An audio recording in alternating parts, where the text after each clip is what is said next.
अध्याय 133 मौलिक कक्ष। हवा, पानी, पृथ्वी, बर्फ। बाद में ही तत्वों की बहुत अधिक आवश्यकताएं होने लगीं। सबसे अधिक जो बेला को प्रभावित कर सकता था वह दूसरों की तरह एक मौलिक कक्ष की कमी थी, लेकिन इससे कोई फर्क नहीं पड़ता कि क्या वह अन्य क्षेत्रों और पहलुओं में इसकी भरपाई कर सकती थी। अब इस लड़की को भविष्य के लिए प्रशिक्षित करना उसका कर्तव्य था। मुझे उनसे संपर्क करना चाहिए। जैसे ही उसे कुछ याद आया, उसके दिमाग में एक क्षणभंगुर विचार आया। ओलिवर की ओर देखते ही वह शांत हो गई और पूछा, तुम्हारे बारे में क्या? वह इसके बारे में उत्सुक थी। यही मुख्य कारण था कि उसने सबसे पहले उनसे पूछा। ये सब उसके तत्व के बारे में उसकी जिज्ञासा से उपजा था, और वह इतने सारे उत्तरों से आश्चर्यचकित थी। जल तत्व, उसने शांति से उत्तर दिया। आह! वह नहीं जानती थी कि क्यों, लेकिन वह थोड़ा निराश या कम उत्साहित महसूस कर रही थी। शायद वह पिछले उत्तर से भी दुर्लभ किसी चीज की उम्मीद कर रही थी, इसलिए जब उसे उत्तर मिला कि यह बुनियादी तत्वों में से एक था, तो वह पहले की तरह उत्साह का स्तर नहीं जुटा सकी। जैसे ही उसने उसकी ओर देखा, उसने तुरंत खुद को संभाला। जल तत्व भी महान था, लेकिन वह तब गर्मी के प्रति अपने पिछले प्रतिरोध को समझ नहीं पाए। वह समझ सकती थी कि ओलिवर के बारे में कुछ अनोखा था, कुछ ऐसा जो उसे दूसरों से अलग करता था। उनका धैर्य और लचीलापन एक गहरी शक्ति की ओर संकेत करता था जिसका अभी भी पूरी तरह से एहसास होना बाकी है।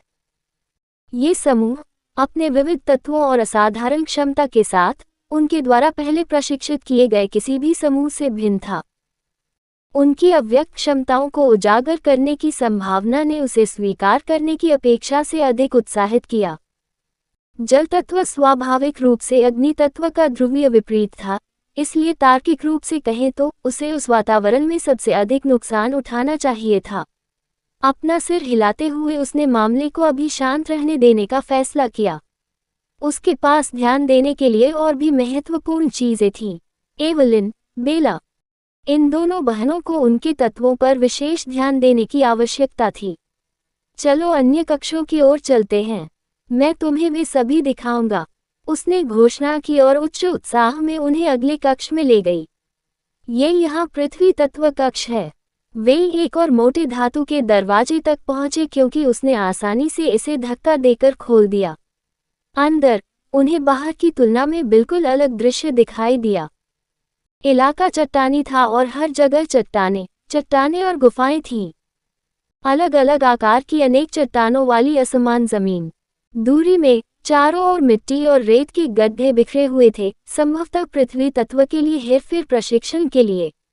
वे पूरे क्षेत्र में बड़े पेड़ों और विशाल जड़ों वाले घने जंगल भी देख सकते थे। यह एक तरह से प्रकृति का दिल था। बिल्कुल पागल, अंबर खुशी से चिल्लाए बिना नहीं रह सका।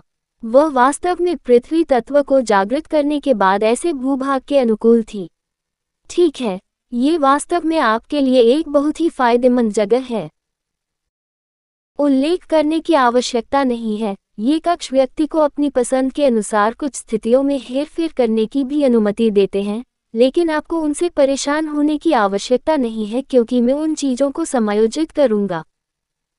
उन्होंने स्पष्ट करते हुए आगे कहा, अब आप यहाँ रह सकते हैं और अपने तत्व का उपयोग शुरू कर सकते हैं जबकि मैं अन्य मौलिक कक्षों का परिचय कराती हूँ, या आप हमारा अनुसरण कर सकते हैं। मैं एक एक करके आपका मार्गदर्शन करूंगी। उसने दूसरों को अन्य कक्षों से परिचित होने के लिए उसका अनुसरण करने के लिए कहा।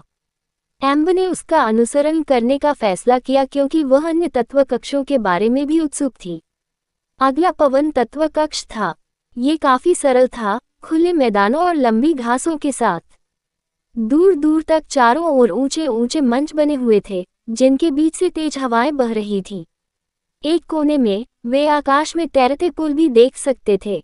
उन्होंने इस जगह को बनाने के लिए अंतरिक्ष सरणी और रून्स का उपयोग किया होगा। ओलिवर ने आश्चर्यचकित होकर सोचा। अंदर का स्थान सचमुच बहुत विशाल था। बाहर से देखने पर कोई यह नहीं बता सकता कि कक्ष कितना बड़ा है। अंतर बहुत बड़ा था।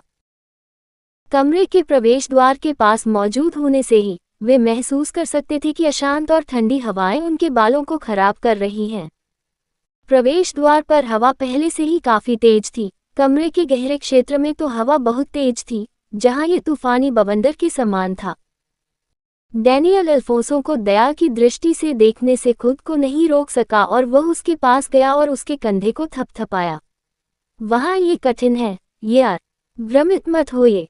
डैनियल की टिप्पणी सुनकर अल्फांसो का चेहरा बदसूरत हो गया और उसने लापरवाही से अपना हाथ अपने कंधे से हटा लिया।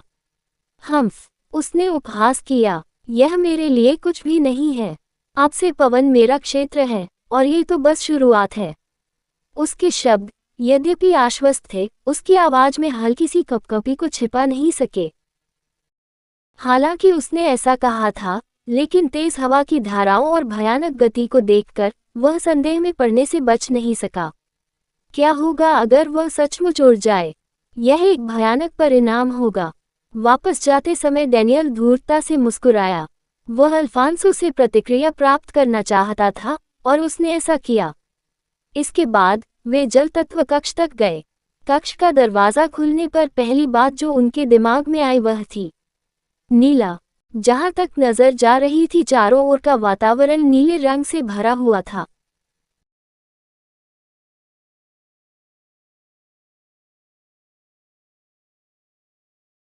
वहां अलग अलग गहराई वाली विशाल झीलें थीं, तेज जलधाराओं और प्रवाह वाले झरने थे, और दूर दूर तक चारों ओर बहने वाली कृत्रिम नदियां और झरने थे। प्रत्येक एक दूसरे से जुड़ा हुआ था, एक परस्पर नेटवर्क बना रहा था।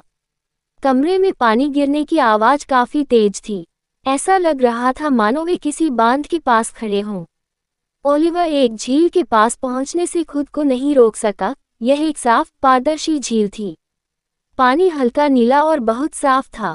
वह झील के अंदर स्पष्ट रूप से देख पा रहा था। नीचे उसने झील के तल पर जलीय पौधे उगते हुए देखा। जलीय पौधे धाराओं के साथ धीरे धीरे बहते थे, जिससे एक शांत पानी के नीचे बैले का निर्माण होता था।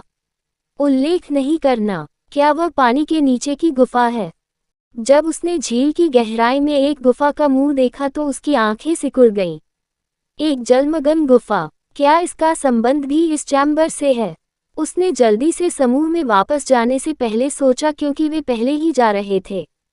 वह अभी भी अन्य कक्ष देखना चाहता था। वह बाद में गुफा की जांच कर सकता था। जल कक्ष के बाद बर्फ कक्ष था।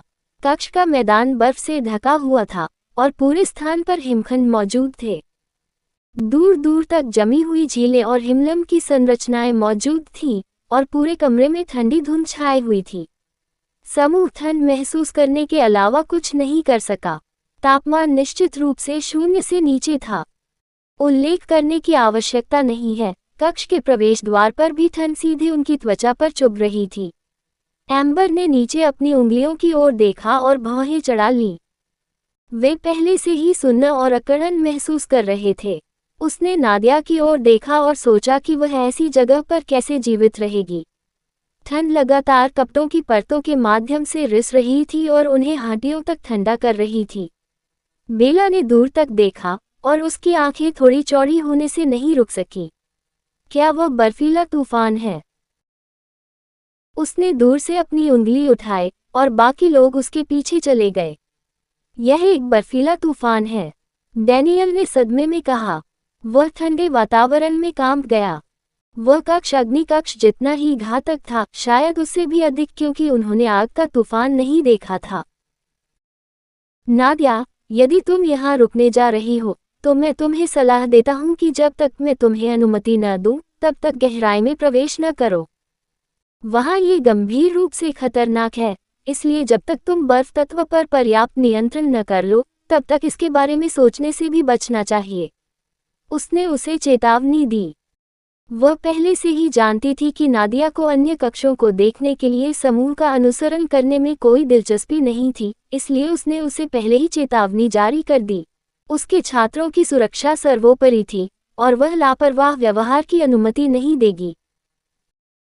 मैं आपको आगे निर्देश जारी करने के लिए बाद में यहाँ आऊँगा, इसलिए यदि आप तब तक प्रशिक्षण लेना चाहते हैं तो आप प्रयोग कर सकते हैं। एलिसन ने अपना सिर ओलिवर की ओर घुमाया, जो ठंडे तापमान के बावजूद काफी सहज दिख रहा था। इसके अलावा, ओलिवर, आपके पास जल तत्व है ना? तो आप भी प्रशिक्षण के लिए यहाँ आ सकते हैं। इस पर भी ध्यान केंद्रित करना आपके लिए फायदेमंद होगा। यही बात आपके लिए भी लागू होती है। नादिया, आप जल कक्ष का भी उपयोग कर सकते हैं। नियंत्रण का अभ्यास करने के लिए बर्फ जल परिवार का एक संकर तत्व है।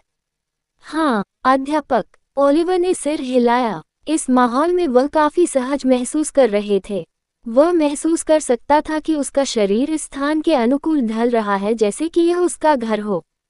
यहाँ अकेले रहना ही उसे बदलाव का एहसास करा रहा था। इटर्नल विंटर फिजिक पहले से ही आसपास के बर्फ से बने एस्पेरा को अवशोषित कर रहा था। वह महसूस कर सकता था कि ऊर्जा उसके शरीर को स्फूर्ति दे रही है, उसे भीतर से मजबूत कर रही है। भविष्य में वह अपने शरीर को प्रशिक्षित करने के लिए इस कक्ष में अधिक बार आएंगे। इसके बाद वे अगले कक्ष में जाने के लिए निकल गए। नादिया स्वाभाविक रूप से बर्फ तत्व कक्ष में पीछे रह गई। अन्य कक्षों को देखने में कोई दिलचस्पी नहीं थी और सीधे प्रशिक्षण शुरू कर दिया। अगला वज्र तत्व कक्ष था। यह कहानी खत्म। अलविदा।